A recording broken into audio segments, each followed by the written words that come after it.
Gloire à Jésus. Que Dieu te bénisse, bien-aimé. Toi qui me suis maintenant sur cette chaîne Un de vie. Merci de me suivre. Que la grâce et la paix du Seigneur reposent sur ta vie au nom de Jésus-Christ. Aujourd'hui, je vais parler de quelque chose évidemment qui est très important pour notre marche chrétienne. Parce que très souvent, on attend dire aux gens, donne ta vie à Jésus, accepte Jésus dans ta vie. Mais effectivement, donner sa vie à Jésus a un point de départ. Et c'est de ce point de départ que je vais parler ce matin. Alors je vais te parler de la repentance. Alléluia. Parce que c'est par la repentance que notre marche avec Dieu commence. C'est par la repentance que nous commençons notre vie chrétienne. La repentance est donc importante pour marcher avec le Seigneur. Celui qui n'a jamais fait l'expérience de la repentance, il peut venir à l'église, il peut s'asseoir à l'église, il peut même prier, mais il n'a jamais rencontré le Seigneur parce que notre relation avec notre Dieu commence par la repentance. Alors la repentance, c'est quoi concrètement? La repentance, c'est le fait de regretter d'avoir fait quelque chose ou de n'avoir pas fait quelque chose. Cela veut dire quoi? Cela veut dire que la repentance, c'est le fait de regretter que j'ai fait quelque chose, que je n'aurais pas dû faire. Et donc si l'opportunité se présentait à nouveau, je n'allais plus le faire. Ou alors de regretter de n'avoir pas fait quelque chose, alors que je devrais la faire. Maintenant, je me dis que, ok, si l'opportunité se présente à nouveau, alors je vais faire. C'est ça la repentance. Alléluia. Alors donc la repentance selon la Bible, c'est un changement radical de la mentalité et de façon positive. C'est-à-dire c'est un changement radical de la mentalité. Et nous allons lire un passage dans le livre de Matthieu 4, le verset 17, dit ceci.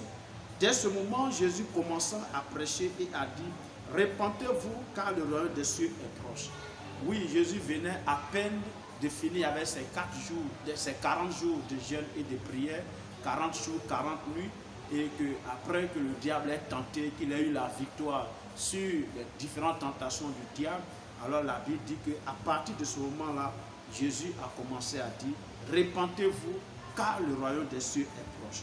Et donc ici, par ce passage, nous voyons que Jésus fait un parallèle entre le royaume des cieux et la repentance. Donc, c'est celui qui se repent qui héritera le royaume des cieux. Celui qui se repent, c'est celui qui accédera au royaume des cieux, donc au paradis.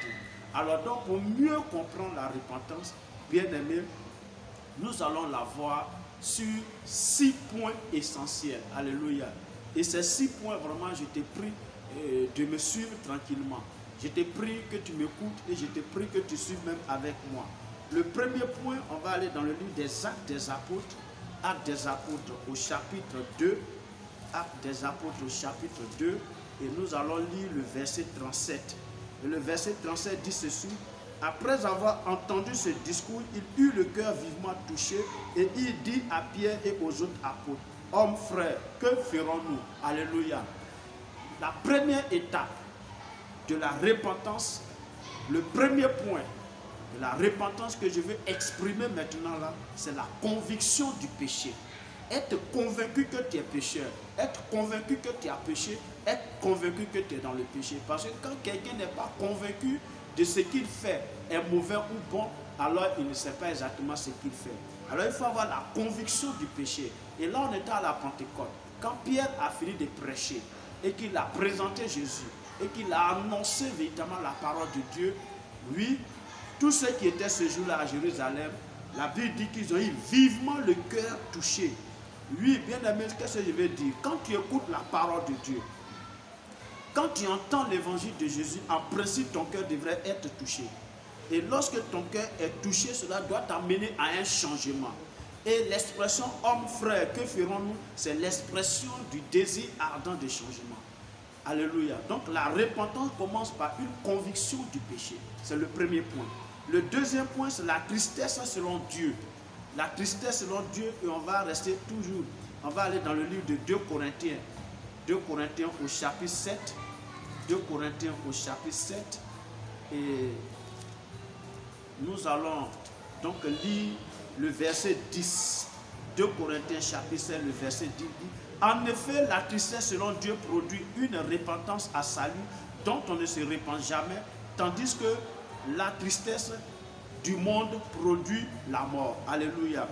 Donc, la tristesse selon Dieu. La tristesse, c'est quoi? C'est un sentiment de chagrin. On est chagriné par rapport à quelque chose. Et l'Écriture dit que la tristesse selon Dieu produit repentance à salut. Alléluia. Et quand nous examinons un peu les Écritures, c'est le cas de Pierre. Rappelez-vous que Pierre a renié Christ 3 fois avant que le coq ne chante. Mais Pierre s'est repenti. Pierre a été attristé. Pierre, et donc, quand il a éprouvé cette grande tristesse selon Dieu, il est revenu après au Seigneur et il a été le Pierre que nous avons connu, donc par la Bible, qui était une colonne de l'église primitive. Et par son ministère, forcément, aujourd'hui, nous pouvons dire que nous avons bénéficié de l'évangile. Alléluia. Mais regardez un peu le cas de l'autre apôtre, Judas Iscariote. Lui également, après avoir vendu le Seigneur avec de l'argent, il a regretté son acte. Il a regretté son acte. Il est même retourné voir les guides, les religieux de l'époque. Il leur a remis l'argent. Mais qu'est-ce qui s'est passé? Il allait se pendre. Alléluia. La tristesse selon le monde conduit à la mort. Mais la tristesse selon Dieu conduit au salut. Alléluia. Et donc le deuxième point, c'est qu'il faut avoir une tristesse de ton péché selon Dieu. Et le troisième point auquel je vais faire allusion ici, c'est la confession du péché. Et dans le livre de 1 Jean 1, au verset 9, dit: si nous confessons nos péchés, il est fidèle, il est juste pour nous les pardonner, pour nous purifier de toute iniquité. Confesser ici, c'est avouer, c'est dire ce que tu as fait de mauvais. Ce qui est péché dans ta vie, il faut avouer cela. Il faut le dire. Il faut le dire à Dieu. Et pour être pardonné, et il faut être sincère dans ce que tu dis. Alléluia. Parce qu'on ne confesse pas un péché en se justifiant. Il faut avouer son péché de façon sincère et honnête. C'est ça le troisième point, avouer son péché. Le quatrième point de la repentance, c'est la croyance, c'est-à-dire la foi. On va aller dans le livre des Hébreux. On va aller dans le livre des Hébreux, Hébreux au chapitre 11. Alléluia. Hébreux au chapitre 11, et nous allons lire le verset 6, qui dit ceci: or, sans la foi, il est impossible de lui être agréable, car il faut que celui qui s'approche de Dieu croit que Dieu existe et qu'il est le rémunérateur de ceux qui le cherchent. Alléluia.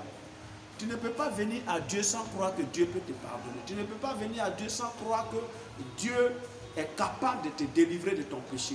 Oui, il faut croire. Donc il faut manifester la croyance. Il faut croire que Dieu pardonne tes péchés sincèrement. Il faut croire que quand tu vas confesser ton péché sincèrement là, alors Dieu va t'entendre et Dieu va t'écouter.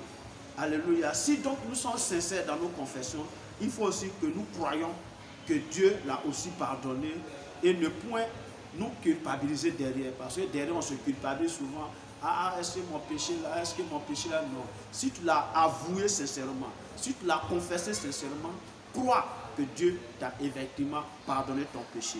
C'était donc le quatrième point. Et le cinquième point de la repentance, on va aller dans l'Ancien Testament, dans le livre de Lévitique. Alléluia. On va aller dans le livre de Lévitique. On va chercher le chapitre 5 de Lévitique. Et nous allons lire les passages du verset 20 et ce jusqu'au verset 24. La lecture serait un peu longue, mais il est important que je la lise. L'Éternel parla à Moïse et dit: lorsque quelqu'un péchera et commettra une infidélité envers l'Éternel en mentant à son prochain au sujet d'un dépôt, d'un objet confié à sa garde, d'une chose volée ou soustraite par fraude, en niant d'avoir trouvé une chose perdue, ou en faisant un faux serment sur une chose quelconque de nature à constituer un péché, lorsqu'il péchera ainsi et se rendra coupable, il restituera la chose qu'il a volée ou soustraite par fraude, la chose qui lui avait été confiée en dépôt, la chose perdue qu'il a trouvée, ou la chose quelconque sur laquelle il a fait un faux serment, il la restituera en son entier, il ajoutera un cinquième et la remettra à son propriétaire le jour même où il offrira son sacrifice de culpabilité. Alléluia.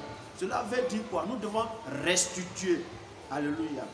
La restitution ici, c'est quoi? C'est le fait de rendre ce qu'on a pris ou ce qu'on possède de façon frauduleuse. Alléluia. Bien-aimé, tu as eu des faux témoignages, peut-être pour te couvrir. Tu as menti pour te protéger de quelque chose. Et on a accusé quelqu'un à tort. Quand tu deviens chrétien, quand tu donnes ta vie à Jésus, il faut restituer la vérité. Si tu avais volé quelque chose et qui est encore en ta possession, il faut ramener ces choses-là à son propriétaire. Si tu avais véritablement caché quelque chose qu'on t'a confié pour garder ça, et tu as utilisé ça à ton propre dé, tu as menti que non, il y a des personnes qui ont volé, tu as commencé à mentir. La Bible dit il faut restituer. Alléluia. C'est aussi le fait de rétablir donc la vérité si on avait fait un faux témoignage. C'est la réparation donc du tort causé. C'est ça la restitution. C'est mettre en son premier état. Alléluia. Et le sixième élément, bien aimé, le sixième élément, c'est que c'est vrai, il faut confesser ton péché. C'est vrai, il faut croire que Dieu t'a pardonné. C'est vrai, il faut restituer ce que tu avais gâté. Il faut remettre en son état ce que tu avais pris. Mais le dernier élément est très très très important et nous allons voir dans le livre des Proverbes au chapitre 8. Au chapitre 28, j'allais dire, Proverbes chapitre 28. Alléluia. Et nous allons lire là-bas le verset 13. Proverbes chapitre 28 et le verset 13 qui dit ceci. Le verset 2. Celui qui cache ses transgressions ne prospère point, mais celui qui les avoue et les délaisse obtient miséricorde. C'est la dernière partie qui est importante ici. Mais celui qui les avoue et les délaisse obtient miséricorde. Alléluia, c'est l'abandon du péché. C'est le sixième point. Il faut abandonner. Abandonner, c'est se retirer définitivement. Ce que tu avais fait, ce que tu as avoué, il faut refuser de le faire à nouveau. Ce n'est plus, c'est ne plus recommencer en fait. Nous disons que c'est à cause du péché que Jésus-Christ est mort à la croix. Pécher toujours, revenir à ce que nous avons déjà avoué comme péché, c'est continuer à crucifier Christ. Alléluia. Et je voulais vraiment t'exhorter à abandonner le péché. Le péché pour lequel tu as donné ta vie à Jésus. Le péché pour lequel tu t'es repenti, il faut donc l'abandonner entièrement. Et nous disons que quand toutes ces 6 étapes sont franchies, alors l'œuvre de Christ à la croix sera accomplie dans notre vie et nous verrons que nous sommes devenus une nouvelle créature selon 2 Corinthiens 5, le verset 17. Alléluia. Être chrétien là, ce n'est pas se taper la poitrine pour dire que je suis chrétien. Ce n'est pas à toi-même de rendre témoignage que tu es chrétien. Il appartient aux autres qui te voient de rendre témoignage que tu es chrétien. Alléluia. Il faut donc mettre ces 6 points en application et tu accompliras la vraie repentance dans ta vie. Amen. Bien-aimé, si tu as aimé ce message, il faut le partager à tous ceux que tu connais. Sur les réseaux sociaux, tous tes amis, les groupes dans lesquels tu te trouves, il faut les aimer. Toi-même, abonne-toi. Tu t'abonnes. Après l'abonnement, il faut aimer, il faut liker, il faut commenter, mais il faut partager au maximum de personnes et amener ces personnes-là également à en faire autant, à s'abonner. Et ainsi de suite, alors on pourra atteindre le maximum de personnes. Et qui sait, c'est Dieu qui sauve, nous prêchons. Nous véhiculons le message de Dieu, le message du salut. Qui sait, peut-être au travers de cette chaîne, beaucoup de personnes donneront leur vie à Jésus. Et forcément, il y aura la joie aussi. Que Dieu te bénisse. Nous sommes à la prochaine.